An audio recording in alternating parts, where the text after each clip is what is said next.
Hello everyone, welcome to the fourth video in the integral and derivative series. In this video I wanted to tackle just basic differential equations. So you might remember how in pre-calculus there's algebra, right? For example, we can have ln x is equal to x squared. And you might have to solve this problem, right? This is not an easy problem to solve. Or, x squared plus x plus 1 equals 0, right? You can use the quadratic formula. These are all algebra, right? Even sine x equals cos x, something like that. But now, we want to add derivatives into the mix and integrals. Let's not get hasty though. We're going to deal with derivatives first, right? So, in differential equations, the answer is actually a function. So if you've done any functional equations before, you might remember, let's say, f of x is equal to f of 1 over x. This is a functional equation. The answer isn't like 1 or 2, or it could be, but typically you'll get answers maybe like 1 over x, or ln x, where the answer is a function. So that's sort of what's going on here, right? A function is going to be the answer to this problem over here. So I wanted to sort of get into first different notations for derivatives. You'll notice even, every episode I've sort of left this here. Okay, we've only discussed really d over dx, which is Leibniz notation, but I sort of wanted to get you guys with this notation now, familiar with that. So y prime is equal, this is the same thing as saying d over dx of the function y, which is the same thing as saying dy over dx. You'll notice all I did was move the y there. And I sort of did use this when we were doing chain rule. But yeah, this is Leibniz notation, in case you were confused. So these mean the same thing.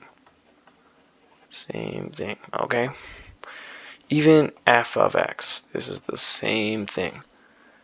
This one is kind of better. It tells you x is the variable, right? Here you're sort of free to assume anything. So for instance, I like to just assume t is the variable, t for time, because, t for time. But anyways, we're going to rewrite this as dy over dx equals y, just like I discussed over here. Okay. Now, we can do what I did before when we were deriving chain rule, which is quote-unquote abuse notation by sort of multiplying the dx to this side. So this is going to become dy is equal to y dx. Now, we want all the y's to go on the y side and all the x's to go on the x side. Actually, I said I was going to use t, but I guess I'm just going to use x. Whatever. Okay. So how do we get the y there? Just going to divide by y. Simple. Alright? Now, how on earth do we solve this? How, what is even going on? Right? What does this even mean in the real world? Well, we're not focusing on that right now. We're focusing on just the mathematical aspect. And we have these two differentiators here. And you may remember that when we have an integral, right, we do it sort of like this, where we have the dx here. We have what we're differentiating with respect to, which is why we can integrate both sides like this. Now, technically, you can always integrate both sides, even with algebra problems. It doesn't really help. You can't always differentiate both sides, by the way. You can't differentiate both sides, but you can integrate. So, doing this, I don't know if you guys remember, but the derivative of ln x is equal to 1 over x. I said this before. Now, if we were to integrate both sides, then we would get ln x is equal to the integral of 1 over x dx, which is a fact we can use here, because we can rewrite this as ln y. Don't forget your plus c. Alright? Now isolating for y, which is our target, we'll get e to the x plus c. Okay. here's something cool about differential equations. Now you could of course just leave this as the final answer, but you might notice that this is actually equal to e to the x times e to the c. This is just exponential laws, right? Nothing fancy.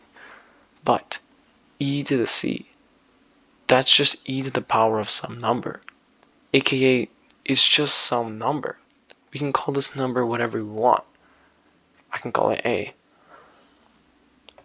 Y is equal to a e to the x, like that. Now, you are more than welcome to leave your answer like this, if that was too confusing for you. Okay, it's just a different way of writing it, and that's it.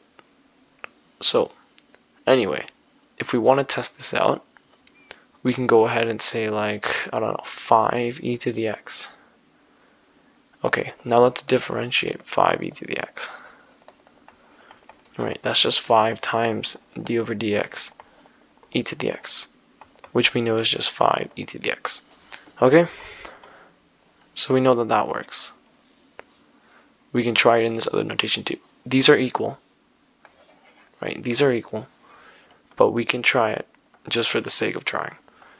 E to the x plus, I don't know, 7. Okay, if we were to differentiate that,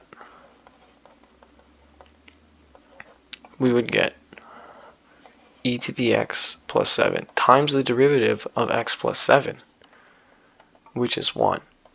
So we're left with e to the x plus 7. So as you can see, both of these are fine. This is more accepted, but both of them are fine.